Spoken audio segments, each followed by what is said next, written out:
안녕하세요, 시브입니다. 오늘은 한성컴퓨터 GK868B 티코 50g 키보드를 소개 겸 사용 후기를 말씀드리려 합니다. 지난 10월에 구매해 지금까지 쓰고 있는 모델입니다. 해당 모델은 한성컴퓨터에서 나온 무접점 방식의 블루투스 키보드입니다. 보시다시피 68키의 미니 배열을 갖고 있어 아담한 것이 가장 눈에 띄는 모델입니다.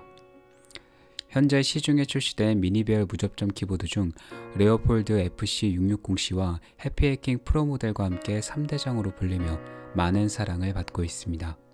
그리고 개인적으로 세 모델 중 한성의 무접점이 가격 대비 가장 만족도가 높지 않을까 생각됩니다. 앞서 레오폴드와 해피해킹은 30만원 안팎의 다소 비싼 가격이고, 레오폴드 FC660C의 경우에는 순정 모델은 블루투스 기능을 제공하지 않는 데 반해 GK868B는 129,000원이라는 비교적 저렴한 가격과 더불어 블루투스 기능까지 제공해 여러 방면으로 제게는 이점이 많은 모델이었거든요. 사실 저는 무접점은 물론이고 기계식 키보드조차 구매해본 적이 없는 키보드 초보자입니다. 구매한 키보드라고 해봤자 로지텍의 K380 정도? 그 외에는 데스크탑이 아닌 노트북을 쓰고 있어 키보드 구매의 필요성을 느끼지 못했었습니다. 그러다 지난 가을, 출판을 위한 원고 작업을 하면서 타이핑량이 비약적으로 늘었을 때 키보드의 필요성을 절실히 느꼈습니다. 허리 건강 때문에 노트북 거치대를 사용하기 시작하면서 별도의 키보드가 필요해졌다는 것도 이유고, 얼마 안가 모니터를 구매해 노트북 화면을 확장하면서 키보드 구매가 필수가 되었던 것도 이유이지만 가장 큰 건 타이핑의 맛을 위해서였습니다. 그래서 여러 키보드를 알아보다 결론을 지은 것이 무접점 방식의 키보드였던 것이고요.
정전 용량 무접점 스위치는 스위치를 누름에 따라 발생하는 정전 용량이 일정 수치를 넘을 때마다 인식되는 스위치로 부드럽고 조용한 타건감이 특징인 키보드입니다.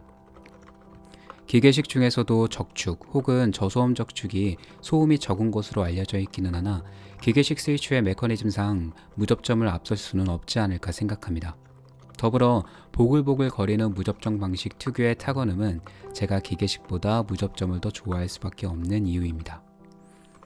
그럼 이쯤에서 타건감과 디자인, 기능, 가격 측면까지 전방위적으로 모두 마음에 쏙 든다고 하니 단점이 없는 걸까 하는 생각도 드실 겁니다. 물론 GK868B도 다수의 단점이 존재합니다. 구매한 직후에 발견된 것부터 석 달 가까이 사용하면서 서서히 드러난 것까지 다양하죠. 대표적으로 순정 키캡의 아쉬운 마감과 충전 중일 때 두드러지는 불빛, 일찍이 거슬리기 시작했던 스테빌라이저의 쇳소리, 이 세 가지입니다. GK868B의 순정 키캡은 체리 프로파일 PBT 키캡으로 적당한 높이를 갖고 있어 다른 프로파일의 키캡을 사용하는 키보드와 비교해 개인적으로 타건이 훨씬 편했습니다. 아울러 내마모성이 뛰어난 PBT 키캡의 특성상 오래 사용해도 번들거리지 않고 촉감이 살짝 거친 느낌을 줘 더욱 좋았죠. 하지만 순정 키캡은 하나같이 상단에 사출 자국이 그대로 남아있어 보기가 좋지 않았습니다. 사용자 방향에서는 보이지 않아 사람에 따라 신경을 안 쓸 수도 있겠지만 이만한 가격을 지불하고 구매한 유저라면 필히 키보드에 관심이 많을 터 대부분의 구매자가 신경 쓰실 만큼 굉장한 단점이라 생각합니다. 그래서 저는 키보드를 구매하자마자 시중에 판매되고 있는 디자인 키캡을 별도로 구매해 교체해 주었습니다. 두 번째는 충전 중일 때 두드러지는 불빛입니다. 최근에는 집에서만 작업을 하고 있어 블루투스 기능을 사용하고 있지 않지만 카페를 갈 때는 필수로 블루투스 기능을 썼습니다. 당연히 그에 따른 배터리 충전이 불가피한데 충전하게 되면 이 부근의 불빛이 너무 도드라집니다. 이 같은 불빛은 캡슐을 켰을 때도 동일한데 굳이 이 정도로 충전 중이라거나 캡슐을 켰다는 것을 광고할 필요가 있나 아쉬움이 있습니다. 마지막으로 백스페이스의 스테빌라이저의 새소리입니다. 쉬프트나 엔터키보다 유독 백스페이스의 새소리가 훨씬 거슬립니다.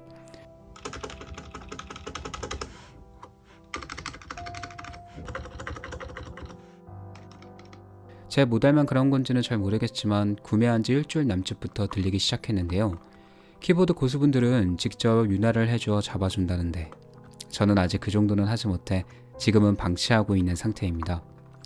하지만 추후에 관련 내용을 공부해 윤활 작업을 하고 싶을 정도로 이 쇳소리는 꼭 잡고 싶네요.